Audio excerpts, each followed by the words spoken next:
spell. Otherwise it confuses them. Completely confuses them. We've got the word A, B, C, but this is not A. This is A. This is cat. This is not 8, right? So it can confuse students. My advice, forget the ABC song completely until you need to teach them to spell. Alright? So, phonics first. We're moving from easy vocabulary, easy grammar to more difficult vocabulary. Do some phonics exercises, good phonics exercises. Start with some easy books. Step them all up through more difficult books, more difficult books, more difficult books. Eventually, the aim is so they'll be reading native texts over here. That's the very, very long-term aim, of course, is to help them read native materials. Like the Da Vinci Code or maybe Harry Potter. Yes? I'll come back to this in a short while. So this is an example of the easiest level. Very, very few words. Very regular spellings. Next level up, something like this. Next level up, something like this. I would say a junior high school student can probably read that. Maybe not quickly, but can actually process most of that. They may have problems with this spelling here. Not sure how to pronounce that maybe, so you'd help them out. Yeah. The next level up, they get a little bit longer, a little bit less picture support,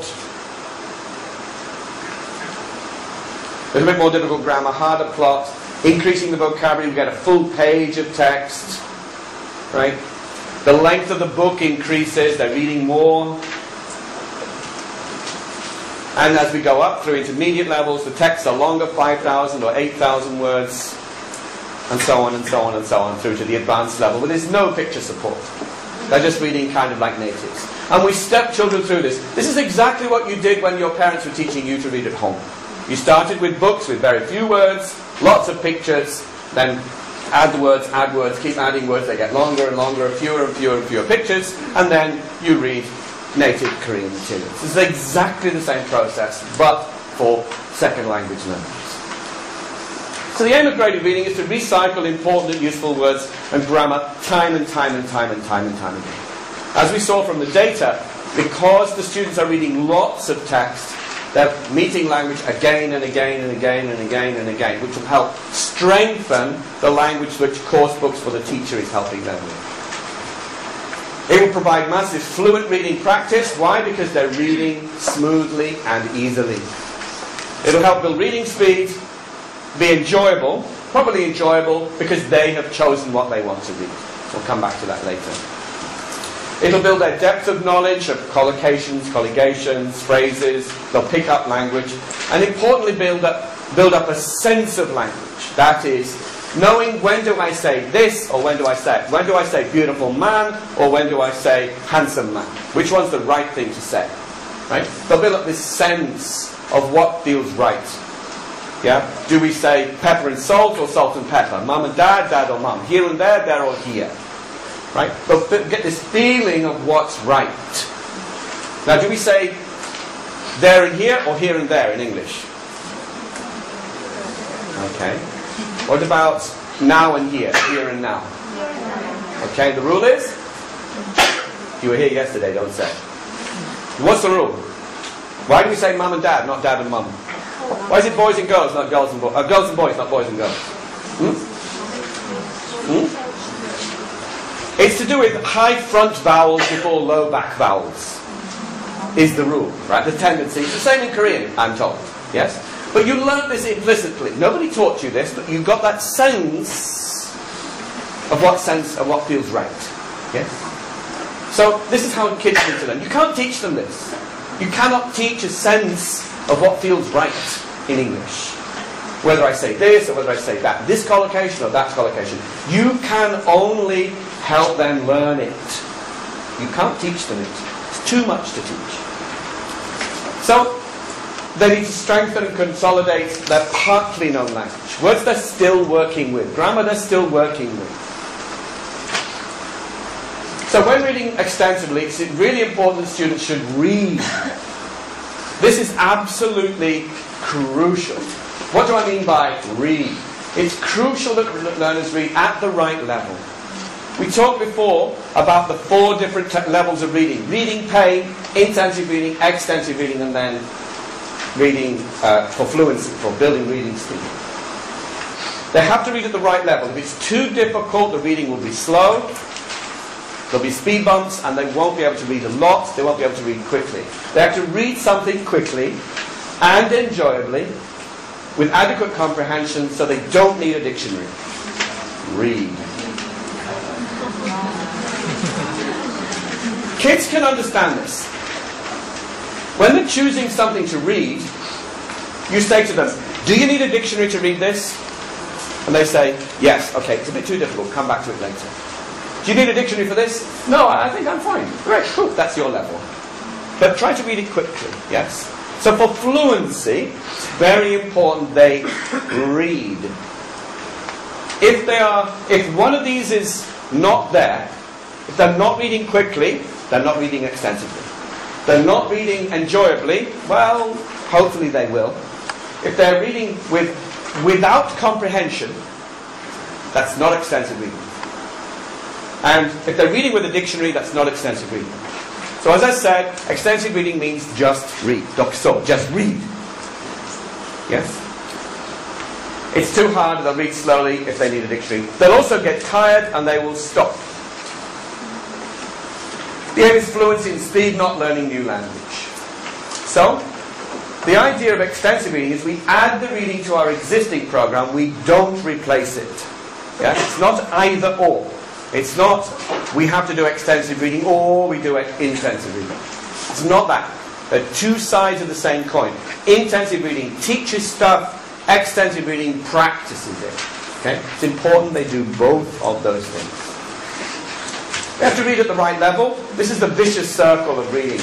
If a reader reads slowly, they don't enjoy the reading, they don't read much, they don't understand, therefore they read slowly, they don't enjoy reading, they don't, and so on and so on.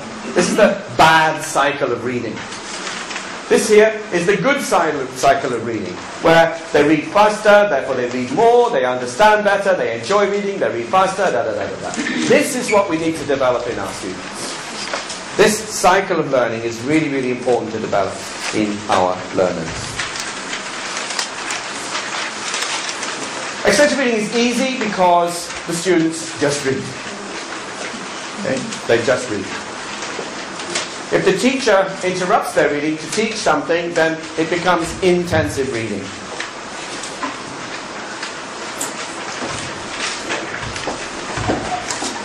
Okay.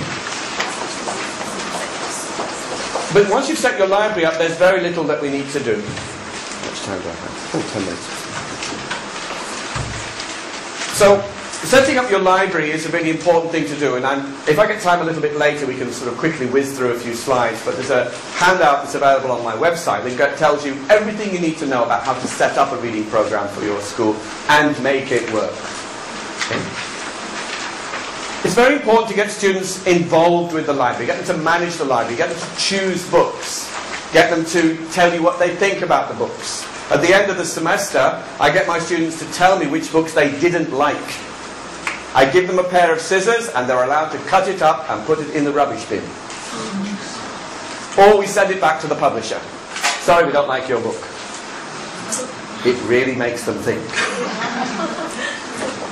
So that makes them feel involved with it. Yes? So if you're interested in assessment about how do I assess this, if you have higher level students, not elementary, not primary, but say junior, senior high, there's an online reading system called moodlereader.org, which has an online, about 1,200 graded readers are available online for your students to take a test. Basically, you set up your students on the free site, and the data will come back to you that tells you which students have read which books, at which level, did they pass, did they not pass, keep a record of how many words they've read, and so on and so on and so on. It's very, very useful. It's not yet in Korean, but it will hopefully be in Korean within the next year or so. Extensive reading doesn't take much time either. They should be reading at home. You should give them some reading at home. But remember that easy is good. Unfortunately, in Korea and elsewhere in Asia, many teachers believe that the only valuable type of reading is reading pain. You're used to that, right? You're used to the pain. That is, give them something difficult to read, therefore they will learn. But that misunderstands a crucial thing. Many teachers look at extensive reading and say, well, if my students are just reading, what do I do? Where's my identity as a teacher? What happened to me as a teacher? I'm no longer teaching. I'm kind of like a maid. Yeah? Well, what am I doing here? Right? And this completely misunderstands an extremely important difference between teaching and learning. Because you're not teaching doesn't mean learning stopped. If they're reading, they're learning, which is your job. Your job is to help them learn, not for you to teach. It's not about you, not about teaching, it's about them learning. So if you're sitting and they're learning, great. Isn't it wonderful? Nothing to do, great. I'll just go to sleep, right? But it's important to remember that even though the students are reading, doesn't mean learning stopped. It probably means more learning is going on because students are reading at their level, something they want to do in their interest. There's probably much more learning going on. And I think we teach too much, to be honest. I think we probably only should be teaching about 20% of the time. The rest of the time we should be doing other things. They should be talking to each other. Then we should leave them alone to do their own work. I think we teach far too much. We interfere with learning far too much. But I do want to be very careful about one point. Be very, very careful with using native level materials. Very, very careful about using native level materials. Many teachers misunderstand. They think that there's a kind of authentic, native text is what my students should have. If we want our students to be native-like in the end, we should give them native materials. Wrong! Sorry. Wrong! For 99.9% of Korean students. The reason is, native materials are designed for natives. They're not designed for ESL students or EFL students. Remember, students who are learning English as a second language, Korean students, haven't learnt what native kids have learned at the same age. When kids who are natives are starting to learn